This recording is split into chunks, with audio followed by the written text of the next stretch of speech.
So as we move on today, I want us to take a look at regression. All the way from GCSE, when you worked with a scatter graph, you were able to plot a line of best fit and you could use that to make some predictions. Well, at A level, this line of best fit is going to have an equation. Sometimes you'll be given the equation, sometimes you may well be asked to produce this equation. But it's simply a very accurate line of best fit. At GCSE, you kind of guessed by eye.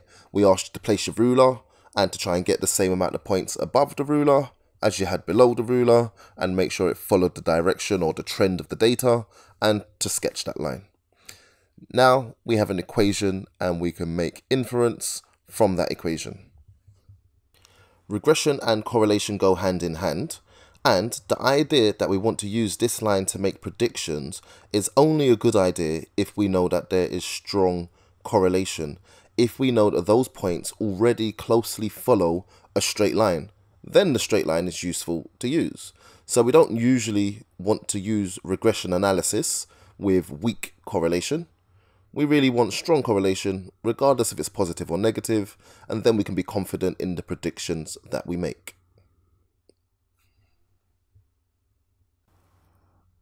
So here we have some data or a scatter graph around the time spent revising for an exam in hours and the mark that the student achieved on the exam. How would we interpret the gradient of 3 from this regression line, from the equation of the regression line? Well, the 3 is the gradient. Gradient usually represents how much the y variable increases for every unit of increase for the x variable.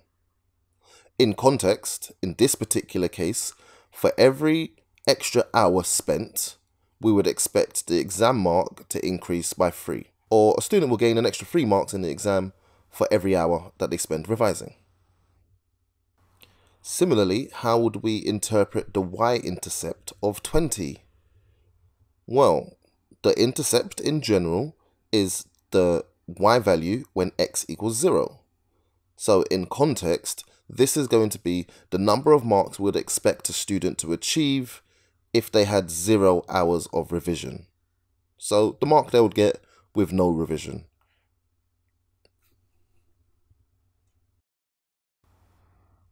Okay, let's try an example. So we've been given some data here from the large data set comparing the mean wind speed and the daily maximum gust. The data has been put onto a scatter graph for us, and we've been asked to describe the correlation between the two variables. Well, looking here, this is strong positive correlation. Strong positive correlation between the daily maximum gust and the daily mean wind speed. Next, we've been given the equation of the regression line, and we've been asked for an interpretation of the value of the gradient. So in context, what does the value 1.82 mean? It means for every additional knot of wind speed, so every time that wind speed increases by 1 unit, the maximum gust is going to increase by 1.82 units. Straight after this, we're asked to justify the use of a linear regression line, and our justification is from part A. We knew that we had strong correlation. Strong correlation suits linear regression, or linear regression is dependent on strong correlation. Another consideration to make beyond just whether regression analysis is suitable is whether the value that we're trying to predict is suitable. We should only make predictions for values of the dependent variable within the range of the original data. We shouldn't try to predict anything outside of that original range. A prediction inside the range is interpolation, and you're used to that word. We try to estimate something in between two values that we have information about.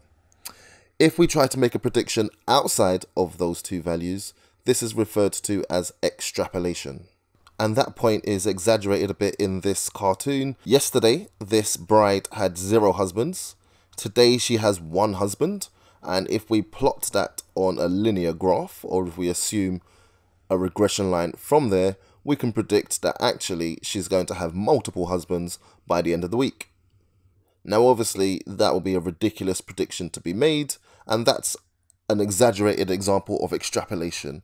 It's not true outside of the original data. The original data was yesterday and today.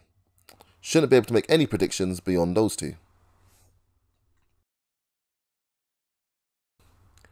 Okay, so let's have a look at another example. The head size and gestation period for random sample of 8 newborn babies. The head size, the head circumference, and the gestation period.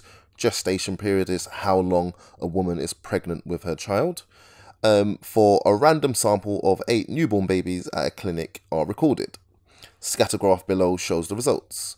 The equation of the regression line is y equals 0.91 plus 0.624x.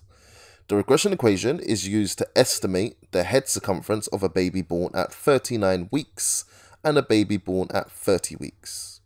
We're asked initially to comment on the reliability of these estimates. So we're going to have a quick look for interpolation versus extrapolation. Well, 39 weeks is within the range of the original independent variables, so it would be a valid prediction to make. This would be interpolation, which we're absolutely happy with. The prediction for the 30-week-old is going to be extrapolation. It's outside of the range of the original independent variables. It's lower than the smallest original piece of data. So that would not be a reliable prediction to make. That would be extrapolation. In part B, we're told that a nurse wants to estimate the gestation period for a baby born with a head of circumference 31.6. Explain why the regression equation given above is not suitable for this estimate. Well, this regression equation is designed for us to input gestation periods and try to make a prediction about the head size, and not vice versa. It's not designed to input head sizes and predict gestation periods. So it is meant to be a one-directional prediction tool. It is meant to predict dependent variables from independent variables and not the other way around. We know that the y value, we know that the head size relies on the x value, relies on the gestation period, and we can't assume that this is true in the reverse. So I'll just get that down. The regression model should be used to predict the dependent variable, not the other way around.